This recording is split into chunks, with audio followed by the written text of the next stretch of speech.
Good morning friends. Today we are going to discuss about polynomial. In my previous class I already gave some introduction part of polynomial. Today we are continuing further, right? Polynomial. We just discussed introductory part of the polynomial. In that I discussed some important terms which is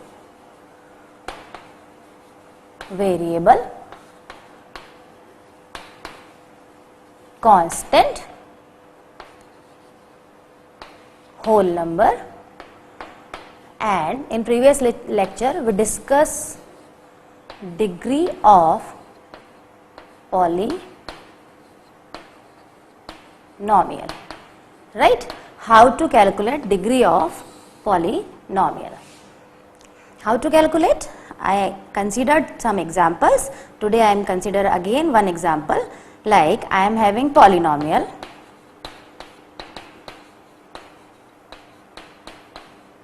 four x to the power 7, 6x to the power 5 plus 5x minus 2, right? I am having this expression. So what I will see? I will see the highest power of the variable. Here highest power is 7, right? In this expression highest power is x to the power 7. Here the power of x is 1, here the power of x is 5, and here the power of x is 7. Means the highest power is 7, so the degree of this polynomial is 7, right? I hope you all recalled old lecture. Variable means no fixed value.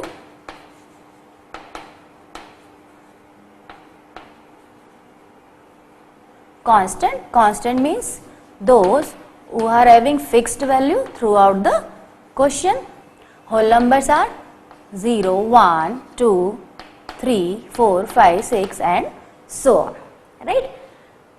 I gave some examples also. variable के लिए मैंने आपको कुछ example भी दिए थे.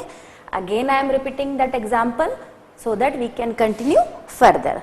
Like you are studying in class 9th. Suppose I make a group of girls. Class 9 की girls का हमने एक ग्रुप बनाया और मैंने अगर उसमें एज सबकी देखनी है तो क्या सबकी एज सेम होगी? नहीं, एज सबकी डिफरेंट हो सकती है. Though they are studying in class 9 but there age can be different because हर पर्सन की एज सेम तो होती नहीं है. तो एज यहाँ पर क्या हुआ? It is acting like a variable, means उसकी कोई फिक्स वैल्यू नहीं है. एंड क्लास 9 की गर्ल्स ली है मैंने, means gender is fixed. We are talking about girls only. We are not talking about boys. We are talking about only girls. तो यहाँ पर अगर हम constant देखें तो girls क्या है? Constant है. Constant मतलब those who are having fixed values. And variable यहाँ पर क्या है? सारी लड़कियों की age. Age is a variable.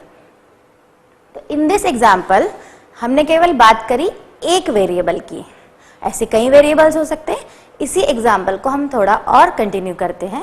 अगर हमने क्लास 9 के बच्चे लिए हैं, उसमें हमने उनकी एज देखी है, अगर हम उसके साथ साथ उनकी हाइट भी देखें तो सारी गर्ल्स की हाइट क्या सेम होगी 9th क्लास के बच्चों की? नहीं, कोई 5 फीट भी हो सकती है, कोई 5 फीट 2 इंचेस भी हो सकती है, कोई 5'4" भी हो सकती है. तो एज भी डिफरेंट होगी और हाइट भी डिफरेंट होगी. तो यहाँ पर क्या हुआ? दो वेरिएबल हो गए, राइट? अब हमने गर्ल्स को हटा के ग्रुप को गर्ल्स एंड बॉयज़ का कर दिया. अगेन एक वेरिएबल इंक्रीज कर दिया.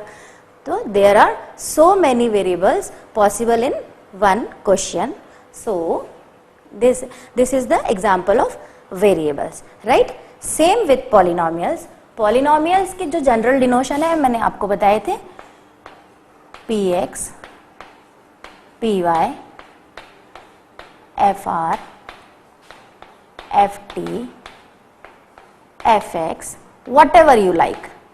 इसमें मैंने आपको साथ में ये भी बताया था कि दिस इज नॉट कंपल्सरी. आप जो भी अल्फाबेट 26 अल्फाबेट हमारे पास होते हैं, आप जो भी अल्फाबेट यूज करना चाहें वो अपनी कन्वीनियंस से यूज कर सकते हैं. पॉलिनोमियल का p लिया लेके हमने एक छोटा सा px बनाया हुआ है, बट ये कोई फिक्स क्राइटेरिया नहीं है। बट इन नोटेशंस में आपने एक चीज नोटिस करी कि केवल यहाँ पर एक ही वेरिएबल है। तो क्या ये जरूरी है कि पॉलिनोमियल एक ही वेरिएबल का होगा? नहीं, polynomial can have 2 variable, 3 variable, like 2 variable भी हो सकते हैं, 3 वेरिएबल्स भी हो सकते हैं। अभी जस्ट मैंने आपको एक एग्जाम्पल दिया। But in 9th class we will concentrate only 1 variable, right? हम 9th क्लास के लिए केवल एक ही वेरिएबल पे कॉन्सेंट्रेट करेंगे। बट आपको फिर से मैं रिपीट कर देती हूँ कि ये जो वेरिएबल्स और नोटेशंस हमने लिए हैं, ये 26 अल्फ़ाबेट्स में से जो आपको चूज करना है वो आप ले सकते हैं। These are just convenient denotations, right?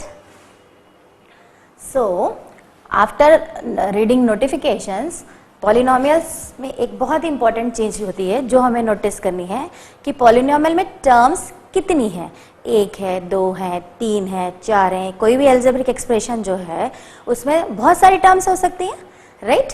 तो वो अब हम डिस्कस करेंगे।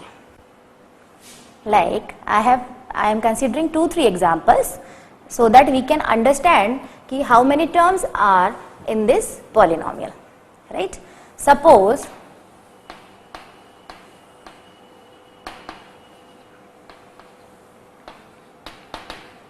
सिंगल टर्म है तो that is called monomial.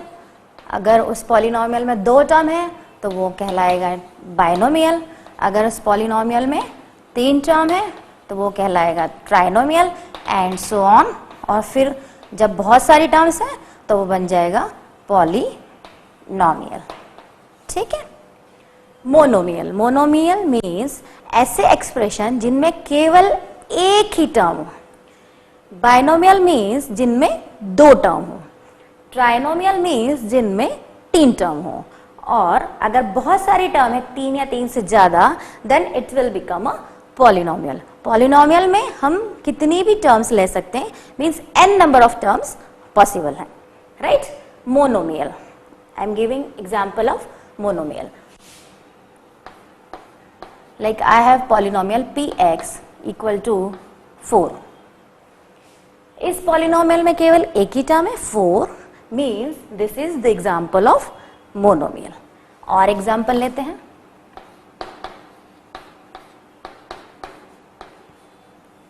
I have polynomial fy, उसमें टर्म जो है that is 2y, but this is again a single term, this is again example of monomial. और एक आध एग्जाम्पल लेते हैं।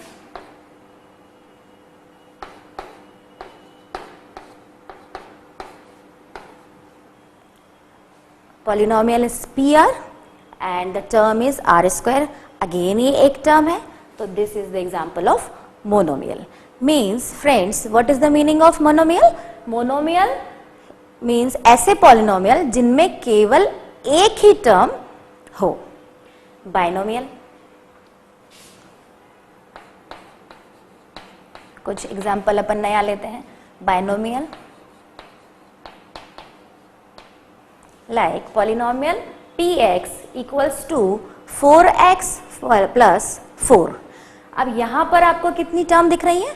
2 term, 1, 2। There are 2 terms, 4x and 4।